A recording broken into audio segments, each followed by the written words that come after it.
In this video, I'll give you 3 simple tips to jumpstart your energy, restart your metabolism, just by replacing 2 simple ingredients that are quietly sabotaging your health.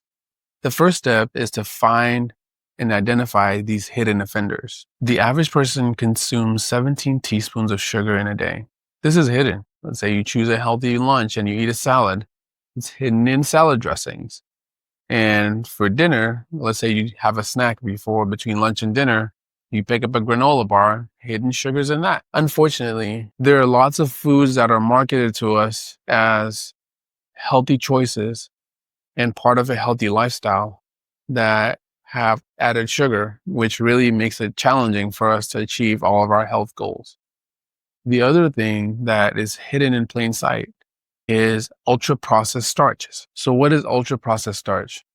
They're chemically modified substances that are extracted from food, and along with them are added additives to prolong the longevity and the shelf life of the food, added chemicals to improve the texture, chemicals that are added to alter the color so that it's appealing to our eyes, and additional chemicals to make sure that it's very tasty. And unfortunately, a lot of these ultra processed foods end up containing very minimal, if any, whole food. So why does it matter that we eat more added sugar and more ultra processed starch than we used to? These foods are not designed to help our bodies. They spike our sugar, they increase fat storage.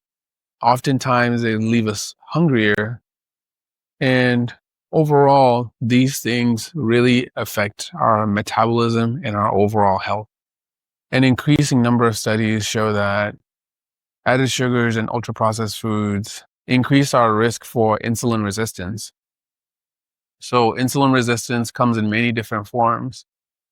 And the more resistant our body becomes to the hormone insulin, the harder it is for our body to utilize fuel, to utilize glucose.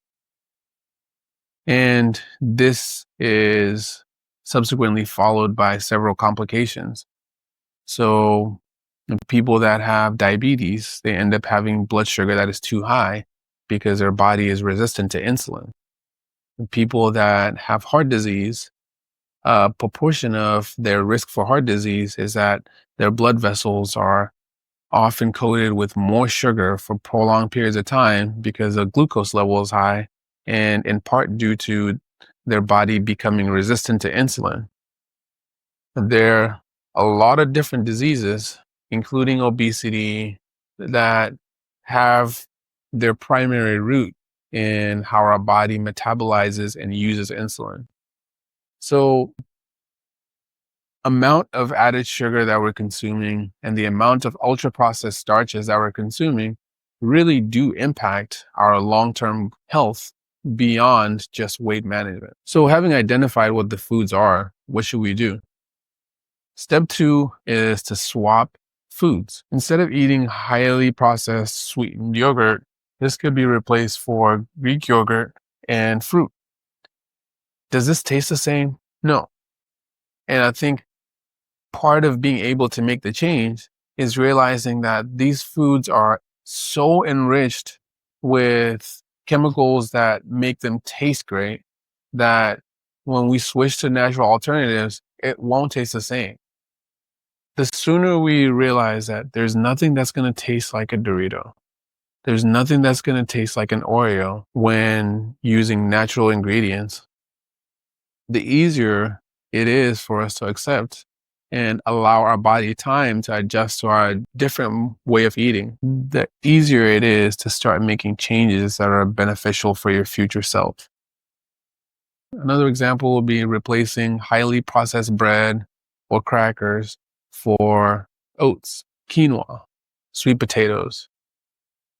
There's no one ultra healthy food that you have to eat, but it's taken you this long in life to realize which version of potato chips tastes the best for you. You also have to give yourself some grace as you try other healthy foods. Adaptation is hard. There's a specific brand of ketchup that you like. It took you years and years to figure out that this is a brand that is your go-to. And as such, as you start trying foods that are more nutritious and closer to being single ingredient and more foods that are whole foods, it's going to take some time. Give yourself some grace. Don't quit. Keep trying. Prioritize whole foods. These foods have more fiber and spike your blood sugar less. This is good for fat burning and steady energy. Step 3 is to repeat the process. Repeat one meal at a time. I found that breakfast is the easiest to start with for those that eat breakfast or the first meal of the day.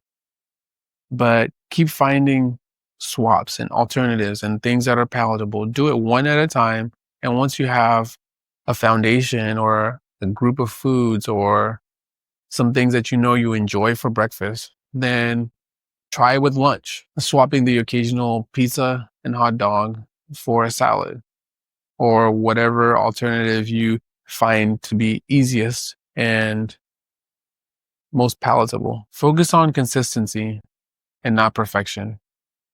Start upgrading your diet one meal at a time, and your body's metabolism will thank you. You don't need a full diet overhaul, just a repeatable, doable habit that compounds.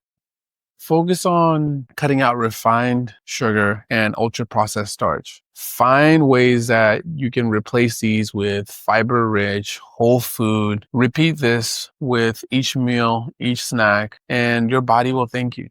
Look at your next meal. Can you ditch just one ultra-processed food? I want to share the things that I'm learning about health, wellness. Subscribe. Let's do it together.